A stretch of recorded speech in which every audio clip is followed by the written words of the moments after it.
Walaupun aku yakin bangun masjid ini nggak gampang tantangannya ini. Saya dulu Bu sebelum pindah ke Bombay, ke Binjai. Saya dulu kan di Cilacap. Dulu kami pun di sana ngerehab masjid juga, Pak. Aduh, tantangannya memang bikin yang kayak gini ini bukan gampang ini tantangannya. Ada yang bilang ngopoi masjid gede-gede, sing isi nggak jelas. Udah, kita bangun dulu fisiknya, nanti baru kita bangun manusianya. Cuman kan duitnya nggak siti kayak Pak. Allah Maha Kaya, saya bilang, lempoyo Allah Pak, kami akeh angsuran. Aku batin suwi-suwi KCC, kakian cocot batin. Terus apa saya bilang, udah ya nanti Allah mudahkan itu. Ya mau berapa lama siap? Berapa lama pun nggak apa-apa. 10 tahun lah baru siap. 10 tahun pun nggak masalah. Setelah ninggal, kau ninggal nanti anakmu yang nikmatin masjid. Toto satu orang ada yang tunjuk tangan, udah biarkan aja Pak anjing menggonggong, kapilah tetap berlalu. Lah malah diomongi anjing. Akhirnya jalan terus. Kita kalau niat baik, sepanjang yang mau kita lakukan baik, jalan terus, jangan ragu. Allah pasti bantu. Ada aja kemudahan. Ada yang tunjuk tangan, saya Pak, saya kirim nanti semen 500 sak. Aku 300 sak Pak, aku 100 sak. Malah kami yang keternya teti. Pak, nanti keramiknya dihitung ya, granitnya. Granit dari aku. Allahu Akbar.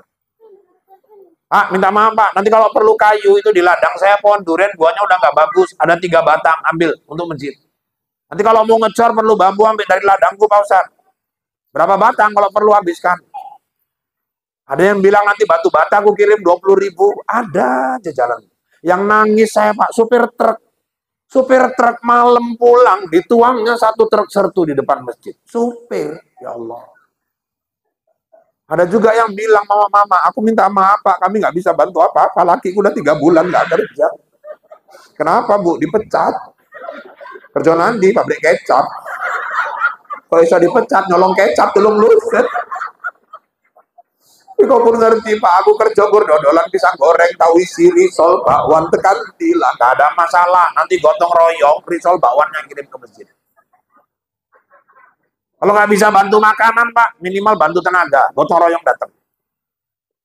Kalau nggak bisa bantu tenaga Pak, kasih ide, kasih saran yang bagus.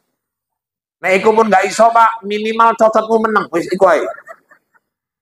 Kadang-kadang ada model orang bantu orang nyalah ke, enek juga model wong koyo ngono. Aku nek api jerail tak tekek tenan wong koyo ngono. Bangun dulu fisiknya. Nah, ini udah selesai. Terus sekarang tugas kita masuk ke dalamnya. Karena sekarang orang Islam ini model macam-macam. Ada yang mau aja nyumbang untuk masjid, tapi nggak mau ke masjid. Itu macam mana Pak? Ibarat beli tiket pesawat, tapi nggak ikut terbang, kan sayang. Ini juga model wong, urip tak gelem nang masjid, tapi ninggal keter, jaluk nyolak ini nang masjid. Kan wisin. Wis ninggal bojoe metu Wak Najir bojoku nyolak ini nang masjid ya Wak. Najir arek ngomong iya, bojomu enggak pernah nang masjid. Arek ngomong enggak, uduk masjidku. Dan Najir pun enggak ikhlas, ya wis. Boleh Wak, ya wis, enggak masalah. Boleh apa ora Wak, enggak masalah, ya wis. Lebok ikan kau nang masjid, tekan masjid malaikat kaget, lu tumben Wak, urip enggak pernah nang masjid. Dan nyolatkan jenazah itu di rumah sama di masjid sama aja. Gak ada kelebihan sholat jenazah di masjid kecuali lebih lapang.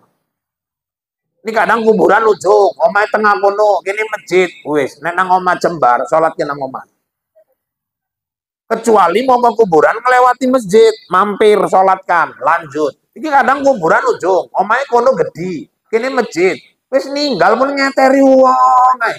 Go masjid, go nang masjid, gotong, wis bar, balik, meneng ngelewati omah, wis ninggal kok orang meneng mayat.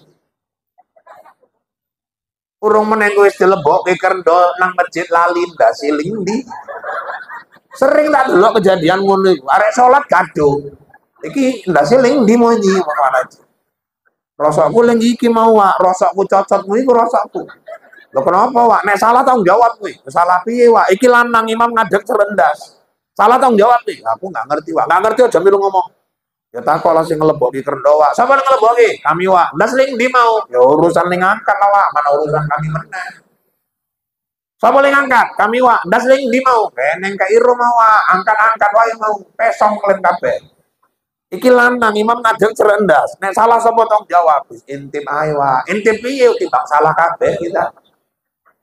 Terakhir inajiri pun bilale melu ae ngintip, mayate negor makal ae wong mayate. Ini soal jenazah ini ku tengok sering orang berdebat-debat. Macam di Perbaungan yang tinggal perempuan, udah dimasukkan ke rendo. Mau masukkan ke masjid, pintunya kecil, nggak muat, dibuka tutupnya, baru muat. Sampai dalam ditanya sama Bilal, Pak Bilal, nggak sih sebelah di kanan, kanan, kanan, kanan, kanan, sebelah kanan. Bilalnya keluar ngambil wudhu. Familinya datang, aku mau tanya sama kalian, ya Wak, ini yang meninggal laki apa perempuan? Perempuan, Wak. Loh, jadi kok kepalanya kanan?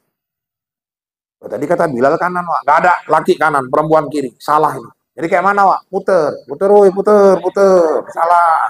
Puter meneh, kurang kerjaan. Nah, nggak lama Pak Bilalnya masuk lagi. Yuk, mulai. Ya, Wak. As-salatu jami'an. Engko sih. Kenapa, Wak? Gitu proba meneh iki. Maksudnya, Wak, aku kan mau ngomong dasi kanan, kok sebelah kiri. Dulure protes, Wak. Omongnya nek lanang kanan, wedok kiri. Siapa yang ngomong? Dulure geneng, lanang wedok kanan, ngarang deh ini. Jadi piye, Wak? Puter meneh. Mayate pun sambat mumet, Wak, mumet. Lo dipikir itu kan kalau yang ninggal laki, imam berdiri dekat kepala mayat. Kalau yang ninggal perempuan, imam berdiri dekat perut atau pinggang si mayat. Letak kepala lain, daerah lain-lain, Pak. Ada yang laki kepala kanan, perempuan kiri, ada yang dua-dua kanan. Sebetulnya mau kanan mau kiri, yang penting posisi berdiri imamnya. Yang salah nyolatkan jenazah kalau mayatnya diberdirikan. Nah, itu salah. Ada depan pula imamnya kalau mayat. Bismillahirrahmanirrahim. Alhamdulillahirabbil alamin. Orang patang takbir gantian mayat tangi imam meninggal. Kadang-kadang macam-macam, hidup nggak pernah ke masjid, tapi ninggal sibuk, minta nyolatkan di masjid. Ada juga model orang, hidup nggak pernah ke masjid, sekali lu ngonang pakem, mampir nang masjid, numpang ngoyo lah. Itu loh kirain. Ujarku nek gur numpang ngoyo iku mau nang galon, SPBU, ke masjid nggak pernah, sekali mampir ninggal ke najis. Kan kurang ajar ini. Selentik jin mampus bapak ini. Maka bapak-bapak, ibu-ibu, bukankah salah satu yang mengangkat bala dari kampung itu kalau masjidnya makmur? Innal ahamu bi ahlil ardi adzaba. Allah sudah ingin menurunkan azab pada suatu kaum. Falamma nazartu illa umuri buyuti. Ditengoknya masih banyak orang-orang yang masuk ke dalam rumahnya di bumi. Maksudnya masjid. Sorobtu adzabi anhum. Kami angkat azab dari kaum. Jadi kalau ibu-ibu hari ini suaminya tiap hari sholat di masjid, saya kasih selamat. Berarti suami ibu itulah penangkal bala di kampung ini. Mungkin Allah sudah pingin nimpakan azab, tapi nengok suami ibu yang tiap hari sholat di masjid, nggak jadi. Datang kasih sayang Allah, diangkatnya azab. Sujud syukur ibu kalau punya suami tiap hari sholatnya di masjid. Kalau perlu museumkan suami ibu yang kayak gitu. Oh, kalau suamiku bukan sholat di masjid lagi tiap hari, Pak. Malah tiap hari azan. Mulai sombong mama itu. Tukang azan pun jangan dianggap sepele. Tukang azan itu, Bu, mulia itu. Imam, mulia. Tukang azan, nggak kalah mulia. Kenapa? Dia yang manggili orang tiap hari memenuhi panggilan Allah. Makanya di kitab Durrah itu 3 macam manusia. Sampai masuk ke dalam kubur, ulet cacing pun nggak berani mengganggu tubuhnya. Siapa aja, Pak? Satu penghafal Quran. Itulah yang kejadian di Bandung 2008. Ada masjid dibongkar. Apa bukan masjid? Masjid ini mau dibesarkan, master planning kena kuburan kiai. Minta izin istrinya, anaknya untuk dibongkar, dipindahkan. Diizinkan sama anak-anak ahli warisnya. Dibongkar, kaget orang semua, Pak. Lah, dibongkar kok papan lahannya masih utuh. Kain kapannya masih utuh. Bau kapur barusnya masih jelas. Mayatnya masih tersenyum. Udah 26 tahun meninggal. Kok bisa, Pak? Nggak berani ulet cacing memakan tubuhnya. Kiai itu hafal Quran 30 juz. Makanya saya seneng nih di lingkungan ini, saya dengar banyak mama-mama yang udah hafal 20 juz. Juz terong Belanda, juz wortel, juz tomat, juz pokat, juz belimbing. Mungkin kalau disebutkan 30 juz pun hafal itu mama. Makanya saya selalu bilang di mana-mana, selamat kalau ada orang tua yang anaknya lagi ngapal Quran. Saya kasih selamat. Ibu udah punya modal untuk masuk surga. Pikir ibu masuk surga itu gampang. Ibu mau masuk surga, nggak punya orang dalam, berat. Lo apa masuk surga pakai orang dalam, Pak? Pakai. Alasannya ada-ada aja. Saya yakin kan pakai. Serius kenapa, Pak? Serius. Siapa orang dalamnya, Pak?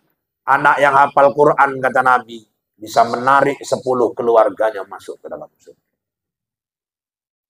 Kalau udah 10 keluarganya ditarik, apa nggak bapak mamanya duluan yang diselamatkan? Alhamdulillah lah Pak, anak abangku hafal Quran 30 juz. Iku anak kakangmu, do anakmu.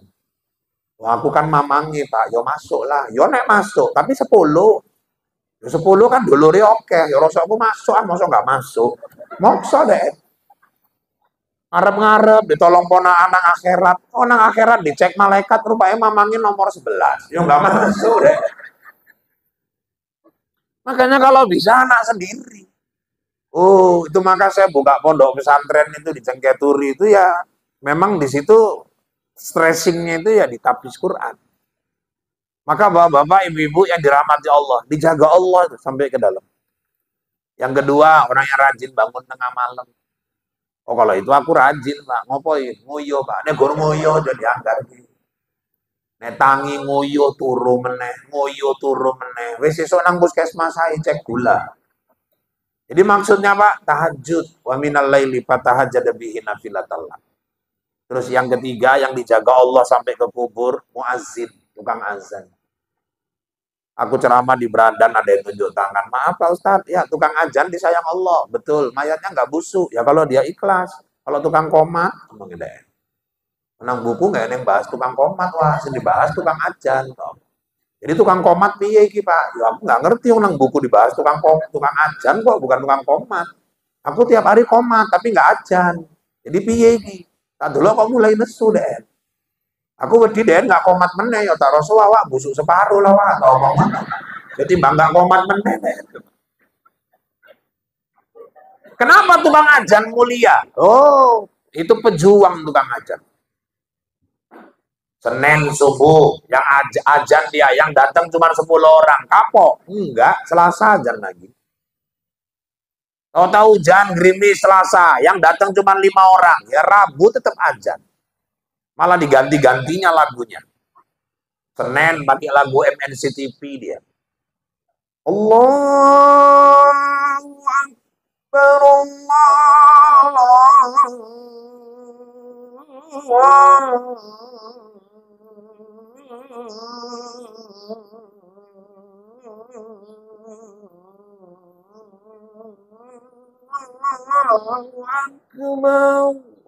bukan ditangi wong tambahnya kabeh. Nah, nenan mau aja malah membentuk pulau-pulau lang bantal-bantal.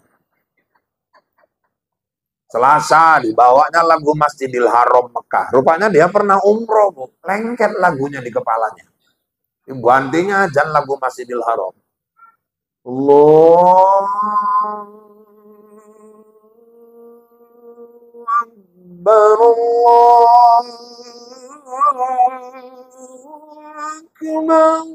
malah mimpi umroh ke kampung bodoh.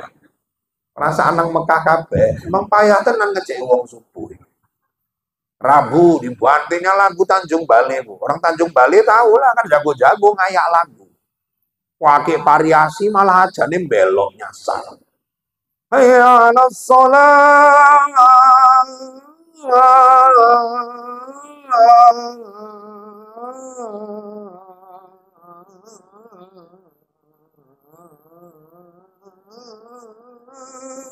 Allahu Akbar.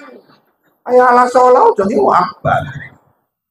Kena ngomong ngelilir pau, kayak janopo ya langsung akbar. Baru ngomong pau turun.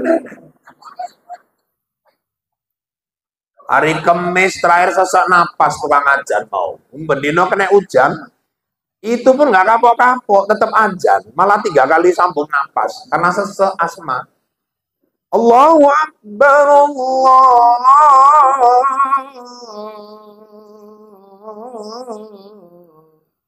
Allahu Akbar. Entong gue masjid ngintip ninggal apa kayak. Bar ngintip turu meneh. Ya Allah, nang payah kali ngajak orang ke masjid. Jengkel tukang ajan terakhir dibantinya ajan hari Minggu jam 9.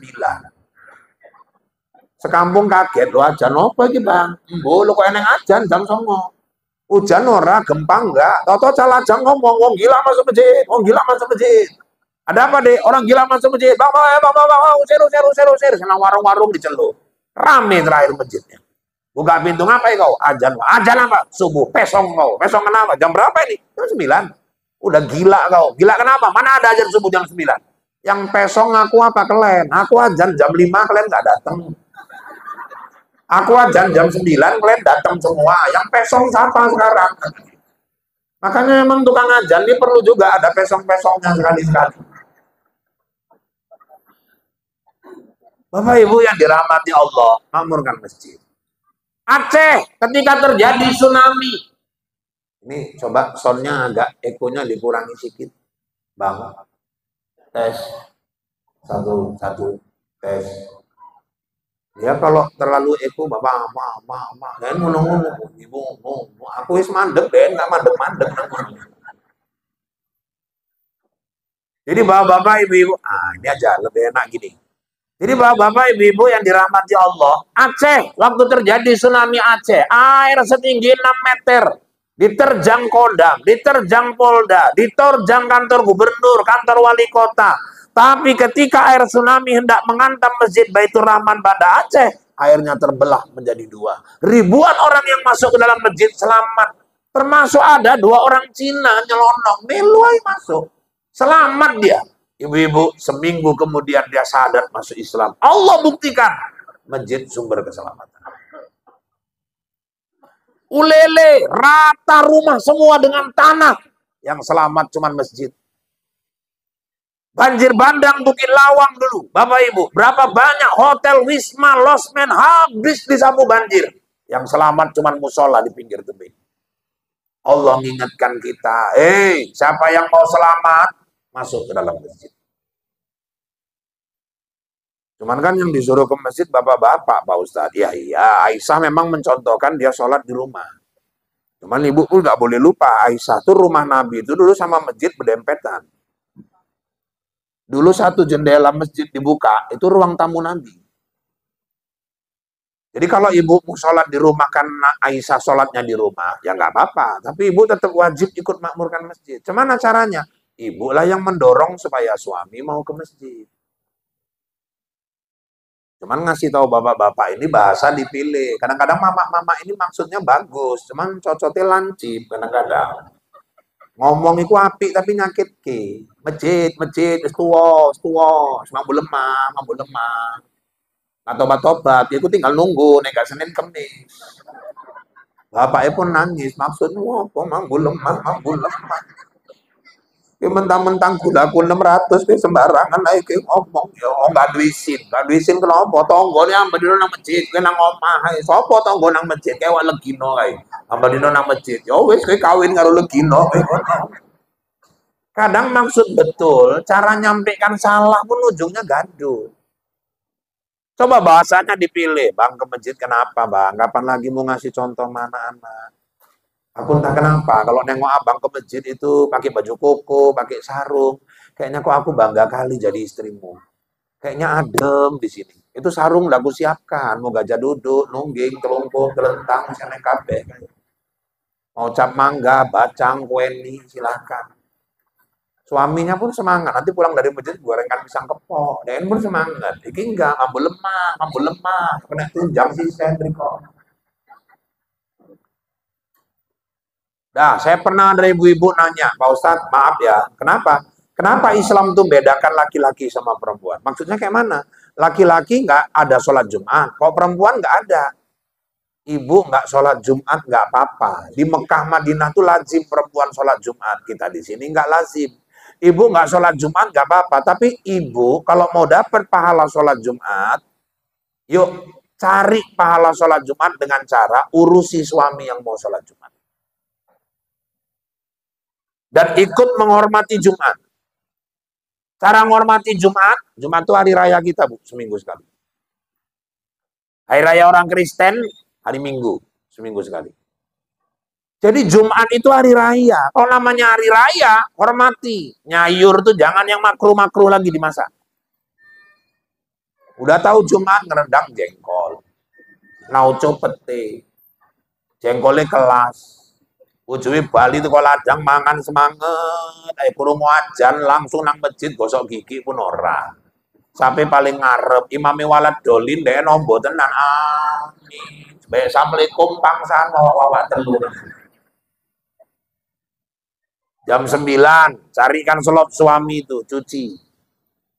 Udah siap, tiliskan di depan. Lakiku ini harimu jadi tamu Allah. Bersihkan. Jadi suami nengok, udah tengok, bersih kali. Ya pun makin sayang sama itu. Kadang suamimu sholat Jumat aja nyari selop keter, ngarep selop mertua, mburi selop mantuni, samping selop anak, sekolah keliling-keliling, golek sekali untuk nang isor pokok gori. Itu pun sebelah Swallow, sebelah Jepang.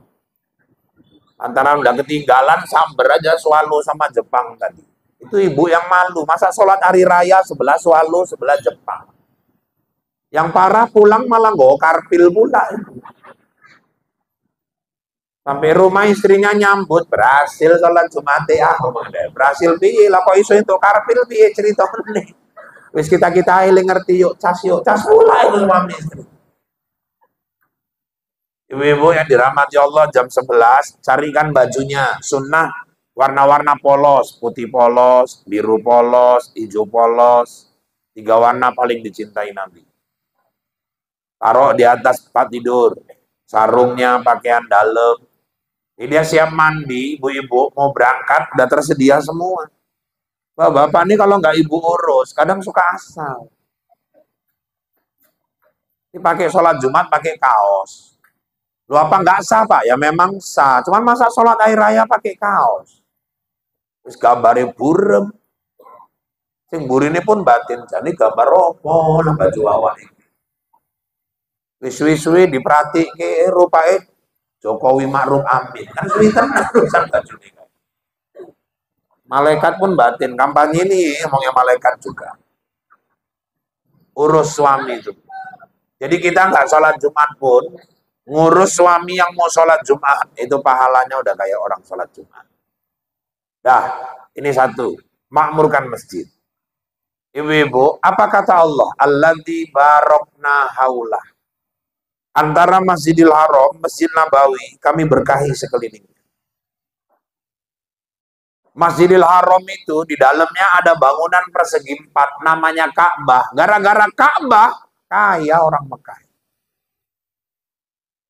Ini hari nggak kurang 2 juta orang setiap hari mau mengelilingi Ka'bah.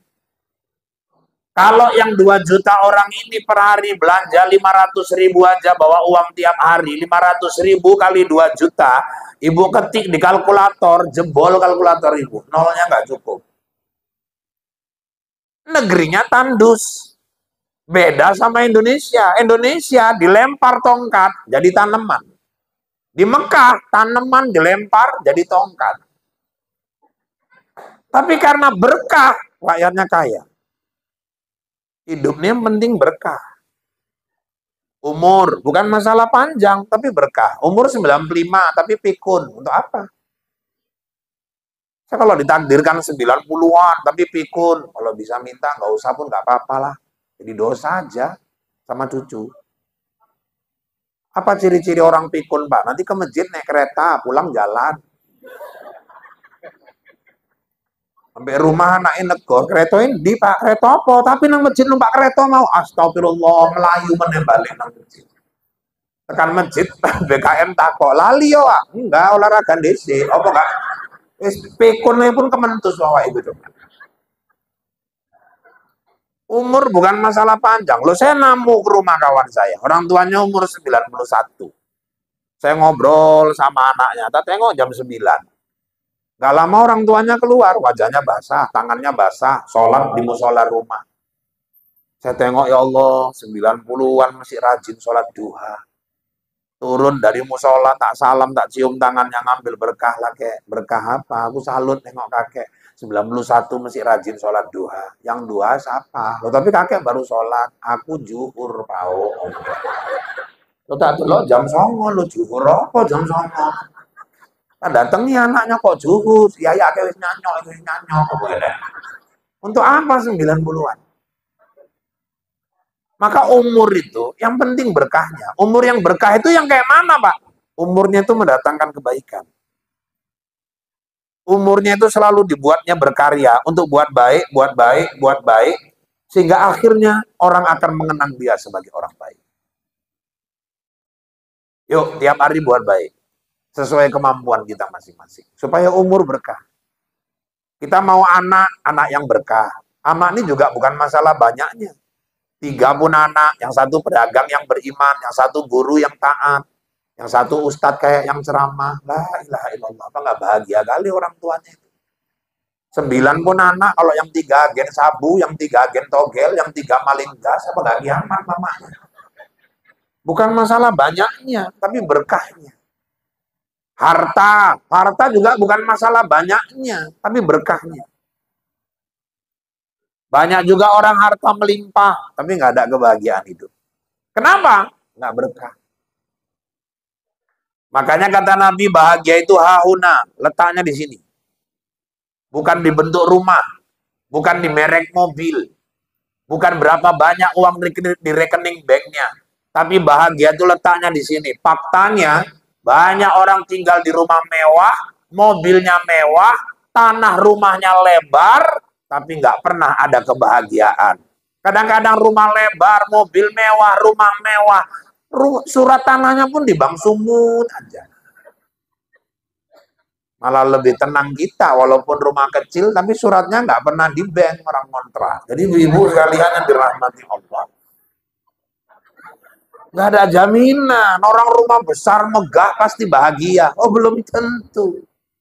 Kadang-kadang orang kalau terlalu kaya malah kena penyakit Fatimah. Apa itu, Pak? Kayak tidur malam.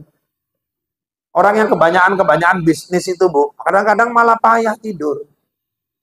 Rupanya orang bisa tidur tenang apa enggak, kata ahli psikolog, tergantung ininya. Yang menyebabkan orang nggak bisa tidur bukan di mana rumahnya.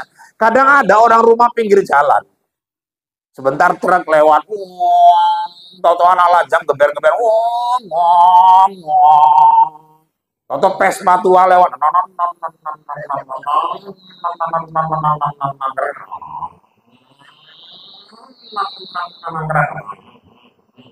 tapi kok turunin nyenyak. Ada orang rumahnya di dalam tenang, pakai spring bed, pakai AC, malah payah tidur. Kenapa? Rupanya yang menyebabkan orang payah tidur bukan di mana letak rumahnya, tapi karena ininya jalan terus waktu dia harusnya tidur. Makanya hidup ini pun kalau kebanyakan pikiran, malah payah tidur. Nggak ada nikmatnya. Tahu-tahu yang jaga sawitnya ngelapor, Pak, sawit kita dicuriin orang terus. Macam mana lah ini, Pak? Kalau bisa diparet aja lah yang dalam. Mau berapa lagi modal begonya ini? Tahu-tahu besok ngelapor lagi yang jaga tambak udangnya, Pak. Udang kita tambaknya jebol, Pak. Udangnya belepasan. Mumet, malah rasa turun. Hari ketiga yang jaga lembunya ngelapor, Pak, lembu kita beranak. Alhamdulillah. Udah 2 hari kabar gak enak terus. Rupanya hari ketiga kabar gembiranya. Anaknya apa? Jantan, Pak, 2-2. Tapi 2-2 mati, Pak. Tambah stres. Sementara ada orang jualan pecel, habis asar keluar, jam 6 pulang, pecelnya habis, barisa turu ngorok-ngorok, apa itu, membentuk pulau-pulau di bantal-bantal. Ibu-ibu yang dirahmati Allah, kadang-kadang orang yang hidupnya sederhana, tapi ininya malah lebih bahagia. Kaya tuh di sini. Banyak orang sawah luas membentang, pabrik tinggi menjulang ke sana kemari naik kapal terbang. Uangnya numpuk di bank. Kalau makan pakai rendang, ditambah udang semampe-empek dari Palembang. Tapi sayang walau dia bergelimang uang, Hidupnya nggak pernah tenang, nggak pernah senang. Kenapa Pak? Orang lakinya mata keranjang. Ketangkep melarikan mantan istri orang. Janda seni semayang. Sementara ada orang tinggal di rumah dindingnya papan, separuh batu, lantainya semen biasa, TV-nya 14 inci, atapnya seng, nggak ada asbesnya. Tapi kalau rumah tangganya tentrem. Suaminya nggak pernah macem-macem, nggak pernah WA-an sama istri orang nggak punya handphone. Anaknya pun taat. Maka ibu-ibu, kaya itu bukan letak bukan merek mobil, macam mana bentuk rumah. Hahuna di sini. Kadang-kadang kita pengagum itu lebih bahagia daripada pemilik. Maksudnya cemana Pak Ustaz? Pengagum itu, kadang-kadang dia lebih bahagia daripada pemilik. Berdiri kita di simpang 12 sana. Toto lewat Toyota Camry, supirnya di depan. Yang punya mobil di belakang, ibu-ibu muda, kacamata Ray-Ban, nengok handphone yang model lipat itu. Handphonenya di-scroll bola-balik, nengok ke atas, ya Allah. Orangnya yang punya Islam, mobilnya mewah, wongi ayu. Kita yang seneng nengoknya. Padahal yang di mobil itu pening, mikirkan angsuran mobilnya 35 bulan lagi. Ngisi minyaknya tiap hari, pajak tahunannya, gaji supirnya, belum lagi biaya asuransi mobilnya, belum biaya dor semirnya. Kadang-kadang orang bahagia itu cuma pandangan mata kita aja. Bisa jadi kita lebih bahagia daripada dia. Allah Ustaz kan cuma nyeneng-nyenengkan kami aja. Enggak, memang iya. Mobil dia mewah Pak Ustadz. Ya mewah kan tapi itu aja. Ibu ke kampung Lalang pergi lain motor ibu. Pulang lain lagi mobilnya. Malah supir bolak-balik ganti lagi. Walaupun kalau warnanya kuning aja gak ganti-ganti. Itu aja pun kalau kita syukuri, bahagia hidup. Saya makanya di BJ ada yang pernah nanya saya, Pak Ustadz minta maaf ya, saya mau nanya. Apa itu? Tapi Ustadz jangan marah. Aku batin, pasti nggak genah ini pertanyaannya. Apa? Mau apa kok? Enggak, aku mau nanya aja Ustaz. Tapi Ustaz jangan marah lah, janji. Apa itu? Jangan marah ya? Iyalah. Kenapa? Minta maaf ya Ustaz. Ya. Kira-kira lah Ustaz. Iya.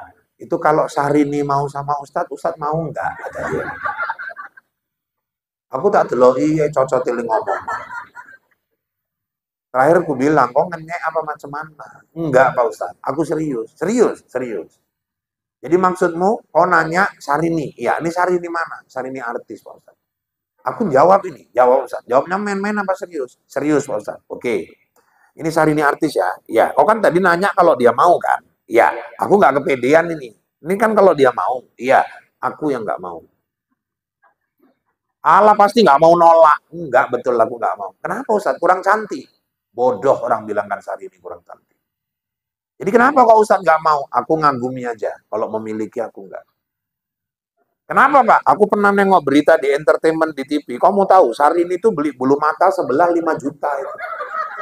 Kanan kiri apa nggak 10 juta. Mau berapa kali ceramah Isra Mi'raj aku belikan bulu mata dia. Itu baru bulu mata. Syahrini beli tas saja terbang ke Hong Kong. Aku belikan orang rumah di pajak Hongkong, kan udah beda kan?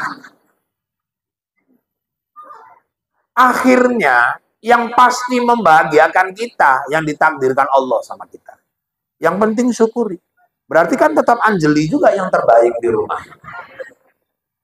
Ibu pun keluar kemana aja nampak suami orang ganteng kaya, belum tentu itu cocok sama ibu.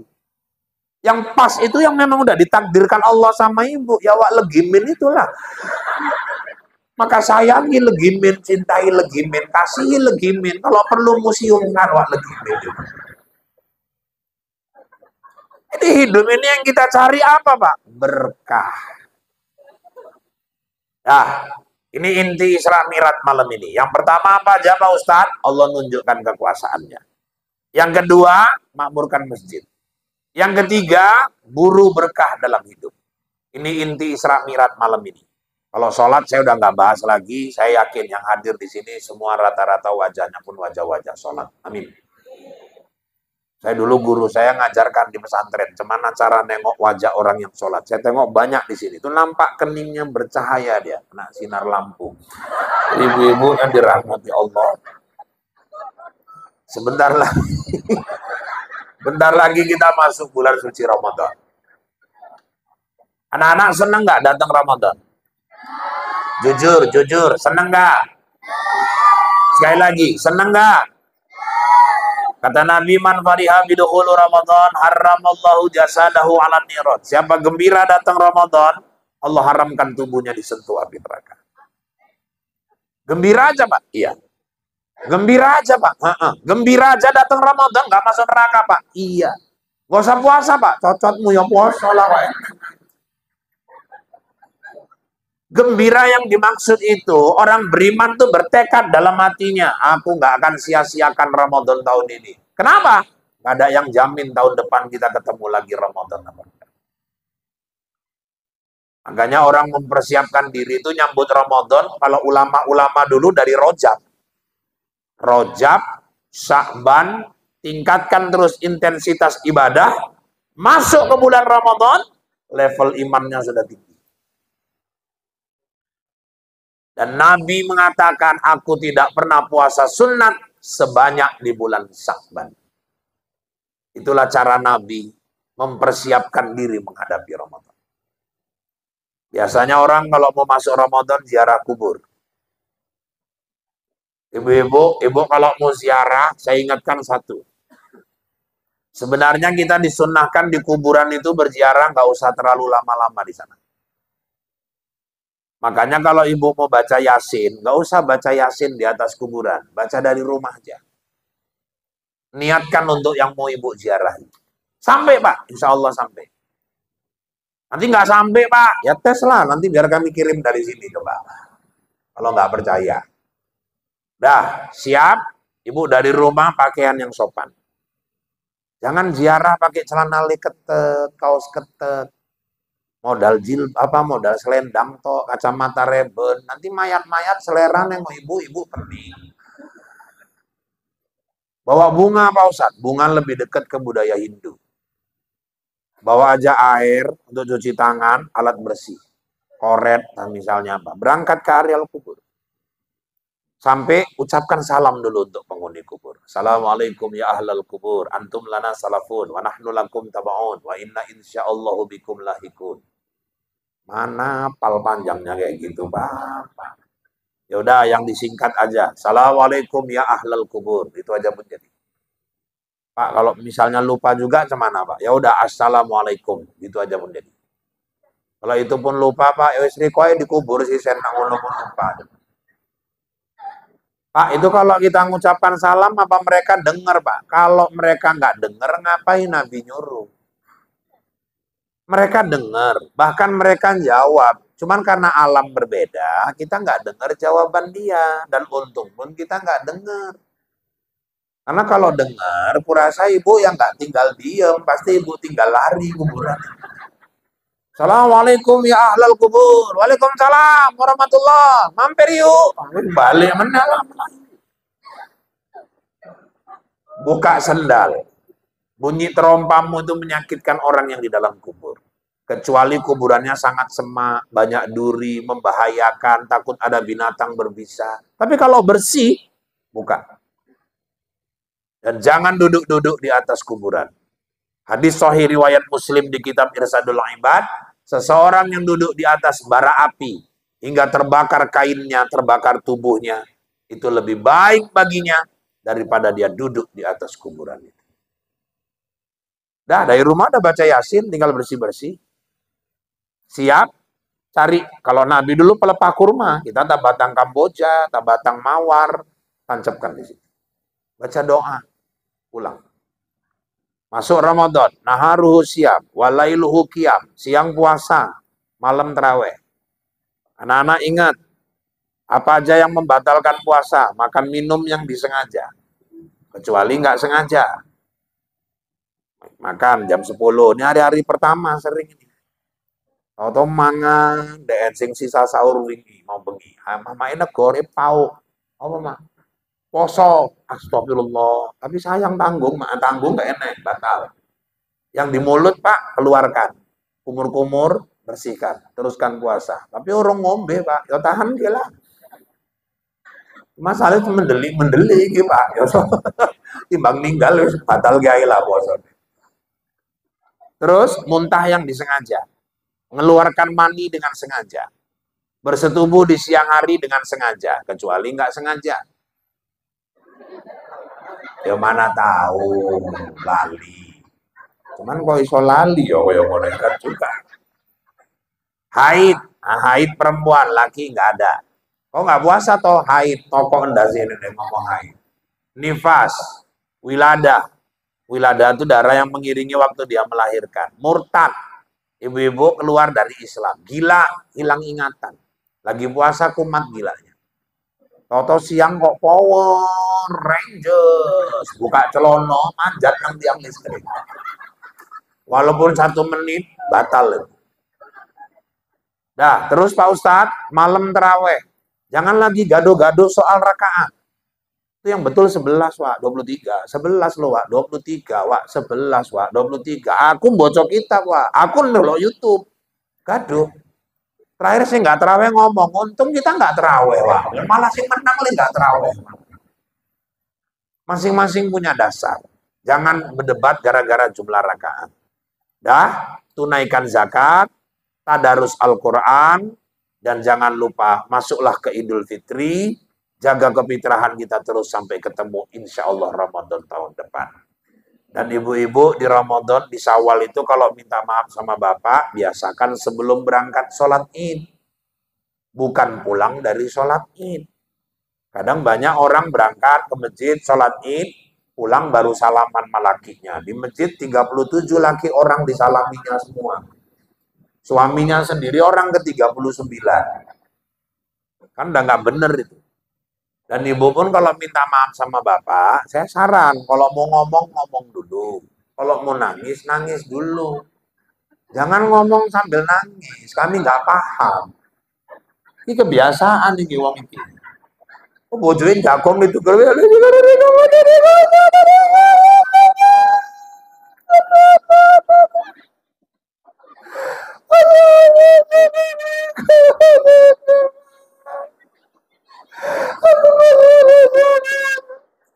Kami kok nggak ngerti nih kok ngomong apa.